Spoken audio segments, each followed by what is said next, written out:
الرحمن الرحيم. Hi, Mum. Hi.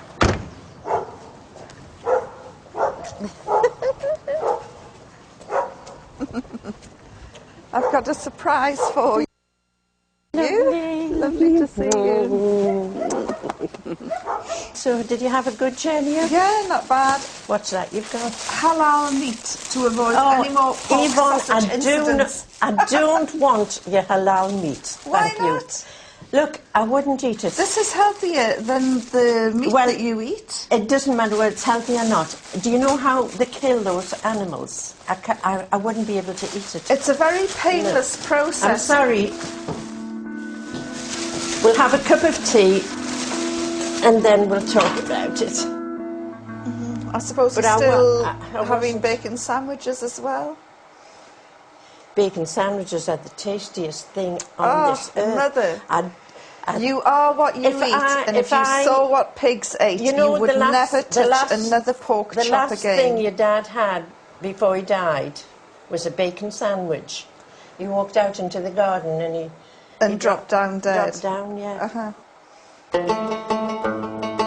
Afghanistan's Taliban regime says it will put the British journalist Yvonne Ridley on trial for entering the country illegally.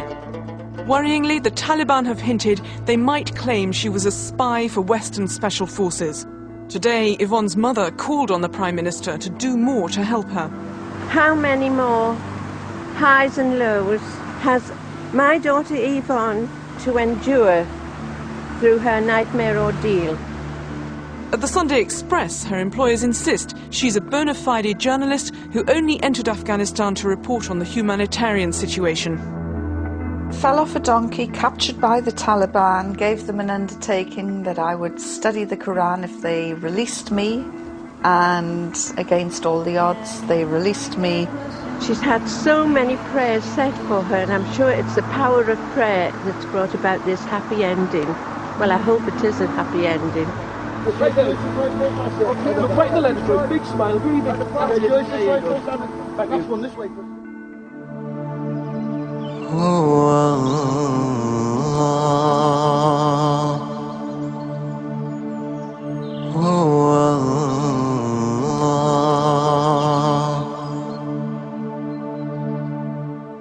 I kept my word, read the Quran, read it again, read supporting literature, couldn't believe what I was reading because the Quran makes it perfectly clear, crystal clear, that women are equal in spirituality, worth and education. And as a feminist, I found this quite breathtaking. Do you know the last time I was in this church? Dad's funeral. Yes, that's right. I spoke in the pulpit. Yes. I think it was probably the first time they've had somebody wearing a hijab in the pulpit. And have you rude? No, never. When I sent you an email, because I didn't have the guts to tell you to your face that I'd become a Muslim, you said it was like a death in the family, and that's what started you going to church again. Well, it didn't really start me going, but I suppose it made me more important to me to go to church, because I had to start praying for you, because I didn't know what you were doing. Salatullah, salamullah, ala taha rasulillah. Salatullah, salamullah.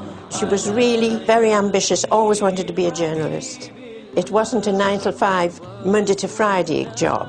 It was midnight, Saturday, Sunday, and it didn't matter whether she was on holiday or whatever, wherever she was. If anything cropped up, she would be there, hungry for news. She was very much on the side of the underdog. We seek a way with Bismillah and with the guide Rasulillah and all who strive in the way.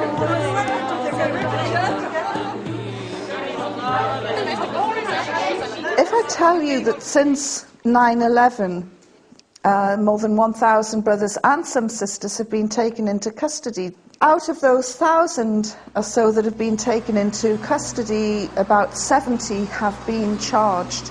And out of those 70 that have been charged, less than half a dozen have actually been convicted under the new terrorism laws.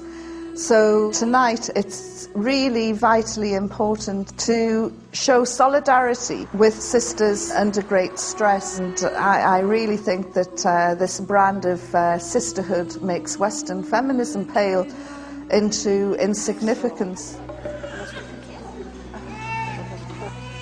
I think I have lost her in it one way, because most of her friends are disappointed because she's become a Muslim. Or if they do ring up, they'll ask about her and in a disapproving voice. But I can tell that it's just foreign to them. La ilaha illallah, La ilaha illallah, La ilaha illallah, Muhammadur Rasulullah.